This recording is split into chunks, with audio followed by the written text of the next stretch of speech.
Tensei Shitara Slime, volumen 16. Prólogo, el colapso de todo orden. En otro mundo, se podía encontrar el orden, el mundo semifísico que se superponía perfectamente a los reinos más espirituales, como los mundos elemental y demoníaco.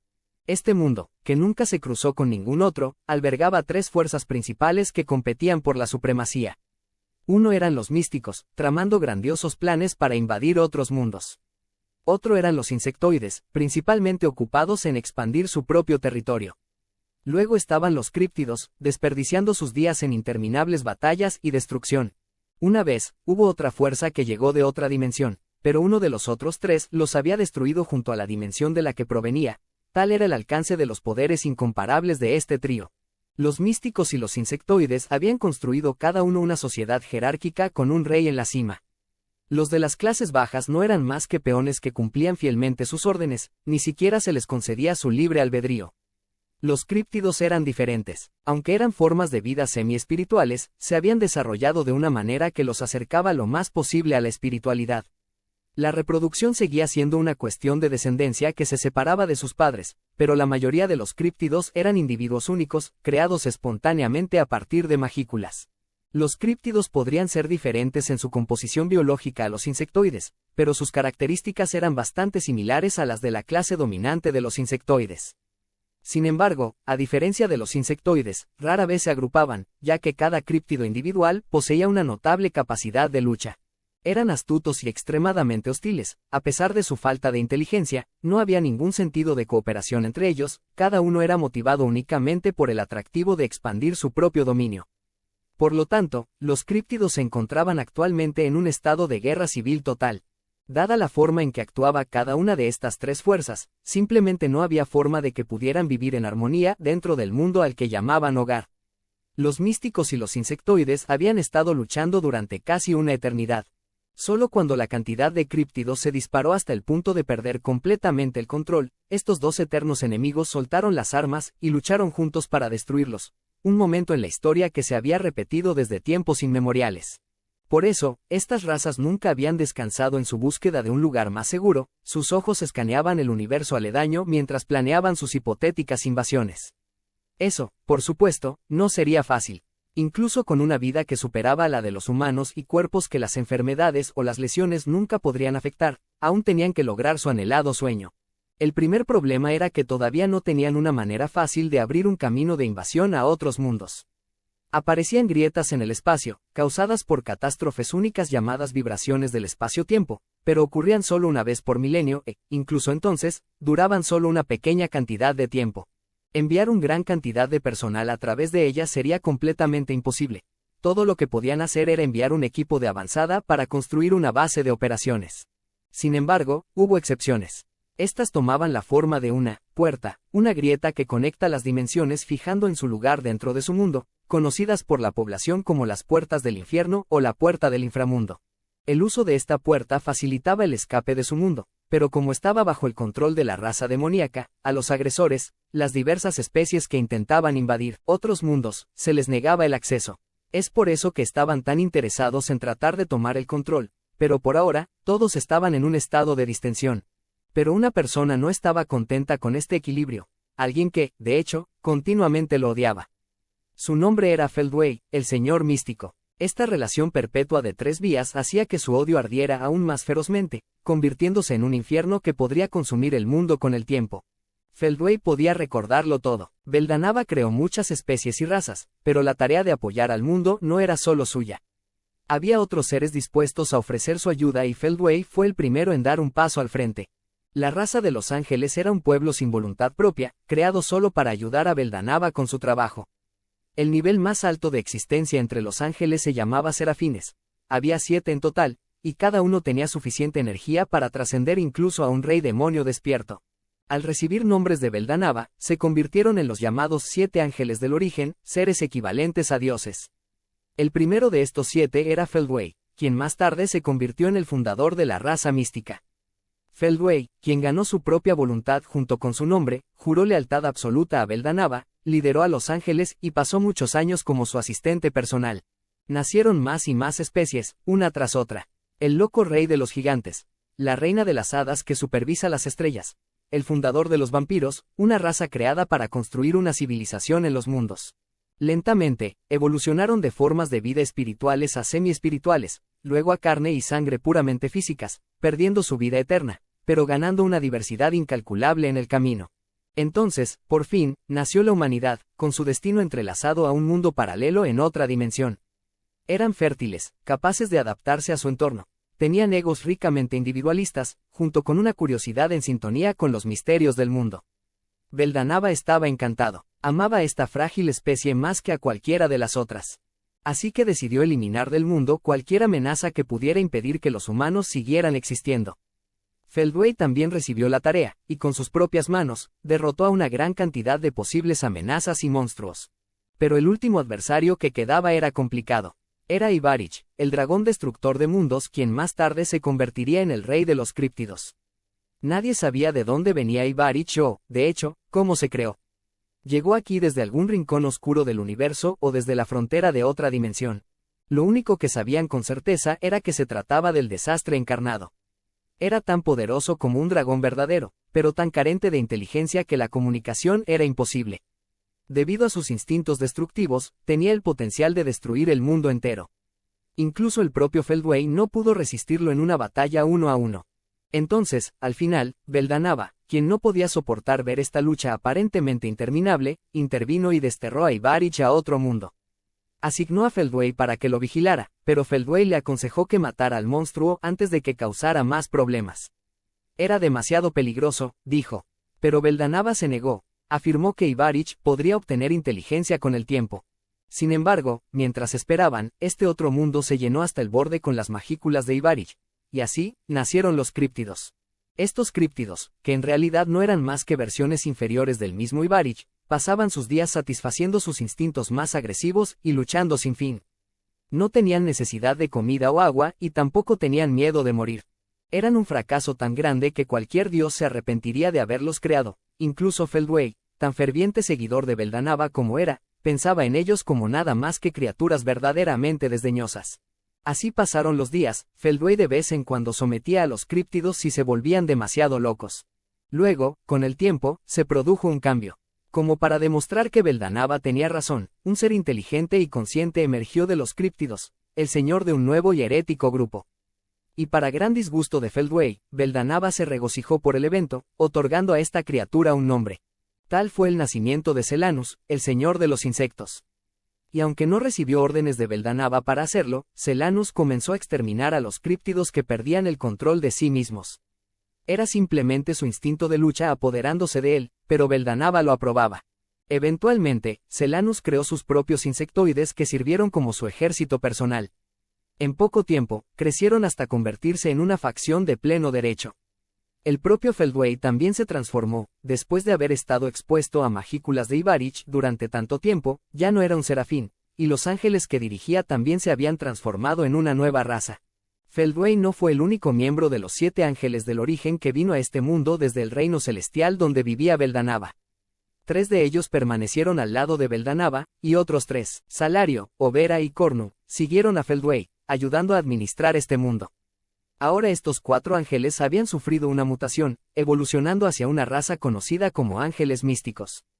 Los ángeles restantes también se transformaron, desarrollando su propia sensibilidad, y estos se convirtieron en los místicos, un tipo de demonio con forma humana.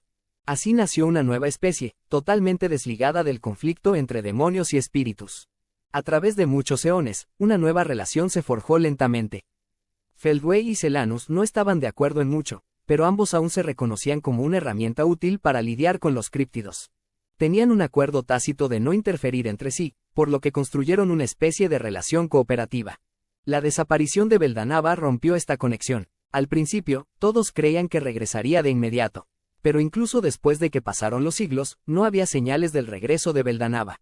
Feldway no estaba seguro de qué pensar. Entonces se le ocurrió una idea de repente. Quizás Beldanaba los había abandonado.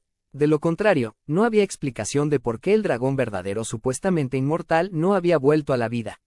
Y si eso fuera correcto, era un hecho odioso y lamentable de procesar para Feldway. Todos los humanos en el mundo, no solo ellos. Los elfos, los enanos, los mitad bestia, incluso los demonios. Los odiaba a todos, a todas estas razas clasificadas como semi-humanos, a toda la humanidad. Quería destruirlos, porque cualquiera que le hubiera quitado a Beldanava no merecía vivir.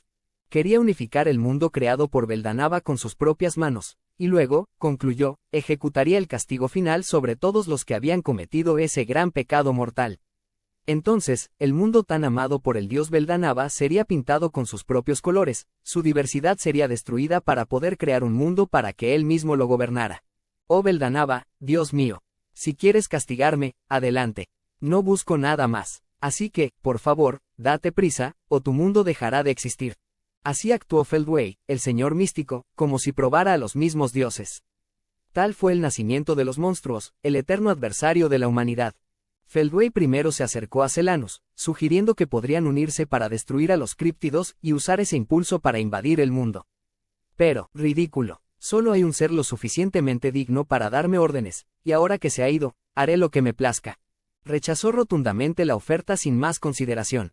Eso enfureció a Feldway, no tanto la negativa como la actitud frívola de Celanus, como si asumiera que Beldanava había desaparecido para siempre.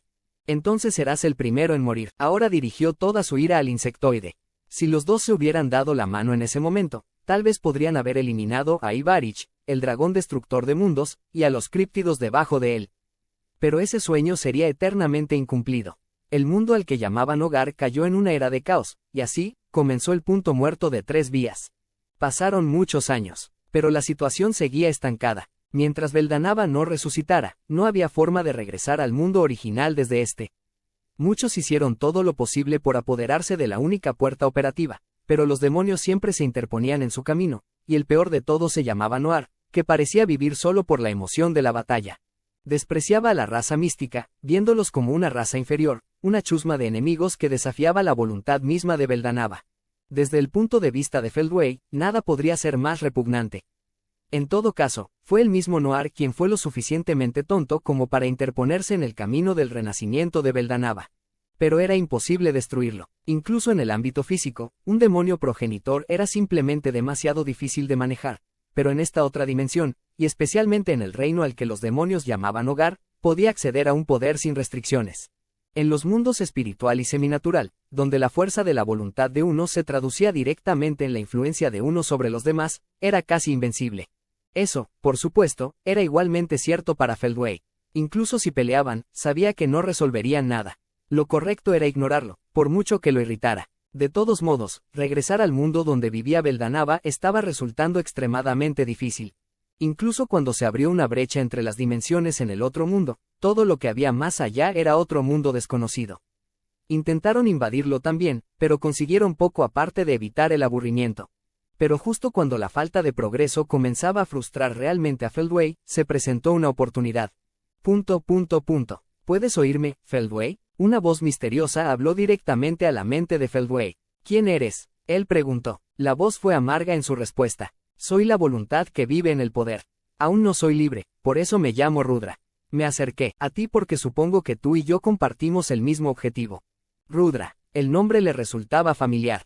Pertenecía al amigo cercano de Beldanava, una figura parecida a un discípulo y un hombre famoso como el héroe original. Lo que quiso decir con la voluntad que vive dentro del poder no estaba claro, pero Feldway tenía curiosidad sobre lo que quería este tal Rudra. Cualquiera que fuera su objetivo, razón o con acento agudo, si lo encuentro frívolo, rastrearé el origen de esta voz y la destruiré. Pero Rudra siguió hablando. Mi misión es restaurar a Beldanava el creador y nada más. ¿Qué? Los ojos de Feldway se iluminaron. Las palabras le sonaron sinceras y ciertamente despertaron su interés. Así que se comprometió a unir las manos con el dueño de esta voz. Ya no le importaba quién fuera.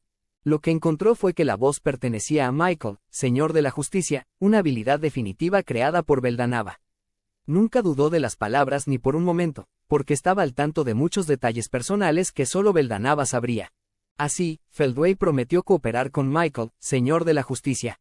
Muy bien, dijo. De hoy en adelante, tú y yo somos socios. Pero va a ser engorroso si no tengo un nombre para llamarte. Ridículo. Ya tengo un. Feldway interrumpió la fría y robótica respuesta. Rudra no me parece del todo bien, ¿verdad? Voy a llamarte Michael en su lugar. Fue un comentario divertido, pero el cambio que provocó fue dramático. Hizo que el señor de la justicia, que hasta ahora tenía poca conciencia de su identidad como Manas, desarrollara una mente definida propia. Supongo que debo agradecerte por esto, Feldway. No te reconoceré como mi maestro, pero, una vez que recupere todos mis poderes de manos de Rudra, mi maestro temporal, te otorgaré una parte de ellos. Qué interesante, respondió Feldway. Pero en lugar de rechazar la oferta, sugirió una alternativa. No, ¿por qué no eres tú el maestro? Si no hago algo con Celanus, mi cuerpo principal nunca dejará este reino. Odio a Celanus, y él tampoco confía en mí. ¿Por qué no negocias con él y haces que vea las cosas a nuestra manera? Esa era la verdad. Este giro de los acontecimientos no podría haber deleitado más a Feldway. Se alegró de ver que no era el único que pensaba que Beldanava no se había ido para siempre, y si esta voz iba a trabajar para su resurrección, no había razón para rechazarla. La pregunta de quién era el maestro de quién era solo una sutileza en comparación. Además, Feldway y Celanus tenían una disputa de larga data. Feldway no pensó que alguna vez perdonaría a Celanus, por lo que era mucho más probable que Michael pudiera persuadirlo. Y Michael parecía que podía hacerlo, o, al menos, la intuición de Feldway se lo decía. La voz le recordaba a Beldanava de alguna manera, estaba seguro de que Celanus le prestaría atención. Entonces, por ahora, Feldway dio un paso atrás para ver cómo procederían las cosas. Resultó ser una decisión brillante. De una forma u otra, Michael realmente persuadió a Celanus. Parte de esto involucraba un tratado que asignaba oficialmente la mitad del mundo como dominio de los insectoides, pero Feldway estaba listo y dispuesto a renunciar a eso. Mientras Beldanava reviviera, no pediría nada más. Así se estableció una nueva relación, y pasaron más de 1000 años. Las cosas salieron bien. Rudra, que gobernaba a Michael, se reencarnaba continuamente, perdiendo cada vez un poco más de su poder. ¿Cómo se encuentra, Michael-sama? Muy bien, por supuesto. Y te he dicho muchas veces que no necesito tales honoríficos. Está bien, está bien. El hecho de que tú y yo seamos iguales es un secreto guardado entre nosotros. Tenemos que tener cuidado, para no despertar sospechas. Estaban hablando justo después de la reencarnación más reciente de Rudra.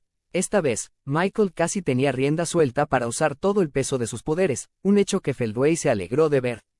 Una vez que la influencia de Rudra se hubiera ido, Michael podría hacer lo que quisiera, y eso significaba que los ángeles tendrían control total sobre aquellos con habilidades definitivas. Todos los molestos obstáculos en su camino, entre ellos Belgrind, se convertirían instantáneamente en obedientes aliados, comiendo de su mano. Y entonces incluso ese temible rey demonio caería. No soy tan ingenuo como Rudra, entiéndelo. Usaré todos mis poderes para derrotar a Guy Crimson, y no dudaré ni un segundo. El momento de nuestro enfrentamiento está cerca. Feldway asintió con entusiasmo en señal de acuerdo. Rudra estaba demasiado preocupado por ganar su pequeño juego con Guy, pero mientras dejara que las reglas de compromiso lo ataran, nunca había tenido una oportunidad desde el principio. Si Michael, la fuente de la autoridad de Rudra, pudiera haber flexionado completamente sus músculos, Guy podría haber sido derrotado mucho más fácilmente. Y, sin embargo, Rudra nunca hizo un movimiento, lo que condujo al estado actual de caos. Si pudiéramos deshacernos de Rudra, el mundo caería en nuestras manos. Entonces todo lo que tendríamos que hacer es esperar a que Beldanava regrese, no, en efecto. Por eso, Feldway, tengo un favor que pedirte. ¿De qué se trata? La cabeza de Feldway se animó. De hecho, era raro que Michael preguntara por un favor. Quiero que te conviertas en mi recipiente. Era una oferta que Feldway había rechazado en el pasado. Aún estaban jugando los papeles de amo y sirviente, pero eran camaradas, en pie de igualdad. Feldway no sintió que fuera el momento adecuado para tomar el volante en esta relación, por así decirlo. Pero cuando Michael explicó más las cosas, la mente de Feldway comenzó a cambiar. Verás, por fin he tomado una existencia paralela de Belgrind como mía. Esto me permitirá transportarme hacia ti mientras permito que Rudra conserve sus poderes. Michael podría continuar usando a Rudra como señuelo mientras aprovecha todos sus poderes como señor de la justicia. Y eso no era todo. Guardia del castillo, una de las mayores habilidades de las que Michael podía presumir, funcionaba de tal manera que protegía solo a quien poseía la habilidad. La lealtad de Michael a su amo era la fuente misma de su energía. Si la habilidad se extendiera también a los seguidores de su maestro, eso se desviaría de su ley no escrita de que nada es absoluto en este mundo. Por lo tanto, Guardia del Castillo trabajaba solo en el poseedor de la habilidad que lo impulsaba, y sería completamente imposible que una persona recibiera su protección si no fuera completamente fiel a ellos. Por eso Rudra podía protegerse completamente a sí mismo y a nadie más, pero si Michael se convertía en una existencia paralela y se instalaba en Feldway, eso también activaría Guardia del Castillo para Feldway. Esto también ofrecía varias ventajas potenciales para el futuro. Si Rudra se fuera y Feldway se convirtiera en el poseedor definitivo de Michael, inmediatamente obtendría la energía proporcionada por los más de 10.000 místicos que controlaba. Estos no se parecían en nada a los súbditos leales de Rudra, eran seguidores parecidos a robots sin libre albedrío propio. Nunca se moverían contra él, y la traición era imposible. No habría preocupación de que estos sujetos cambiaran repentinamente su afiliación de la nada. Significaba que Feldway tendría una defensa aún más sólida que Rudra, algo que superaba sus sueños más salvajes. No había ninguna razón para rechazar la oferta de Michael. Feldway tenía planes de que Michael se instalara dentro de su cuerpo una vez que Rudra fuera borrado de todos modos. Esto solo estaba acelerando un poco las cosas, como razón o con acento agudo Feldway para sí mismo. En ese caso, apenas necesitas preguntar. Si prometes mantener nuestra relación como hasta ahora, con mucho gusto aceptaré tu oferta. Pero claro, amigo. Entonces adelante, amigo. Y así, Feldway obtuvo su propio Manas, en la forma de Michael, Señor de la Justicia. Finalmente, llegó el día de la batalla final. Rudra llegó al punto en que requirió un esfuerzo valiente y concertado para mantenerse, lo que requirió todo el peso de su fuerza mental. A pesar de eso, sin embargo, había decidido librar una última confrontación contra Guy. Su plan, eliminar al rey demonio Rimuru, luego agregar a Veldora, uno de los dragones verdaderos, a su arsenal. Iba bien al principio. Belgrind era abrumadoramente poderosa y capturar a Veldora parecía el menor de sus problemas. Por supuesto, desde el punto de vista de Feldway, realmente no importaba cuánto dañara esto al imperio. Si la batalla daba como resultado que uno o más caballeros imperiales despertaran, también era irrelevante para él. Lo que le importaba era deshacerse de Rudra y liberar a Michael. Mientras pudieran hacer eso, ni siquiera Guy sería una amenaza por más tiempo. Entonces, la atención de Feldway se centró en el último pequeño nudo en su plan, uno pequeño, sin duda, pero nada que pudiera permitirse ignorar. Masayuki el héroe se veía exactamente como Rudra y, lo que es peor, había desarrollado la habilidad elegido, parte del propio arsenal de habilidades de Rudra. Había una probabilidad distinta de 0 de que Masayuki fuera una especie de repuesto, un cuerpo sustituto de Rudra en caso de que algo sucediera. Era una incertidumbre en el esquema de Feldway, y ahora estaba tratando de abordarla. Pero no tenía idea de que el rey demonio Rimuru, alguien a quien ni siquiera había considerado un problema, descarrilaría todos esos planes.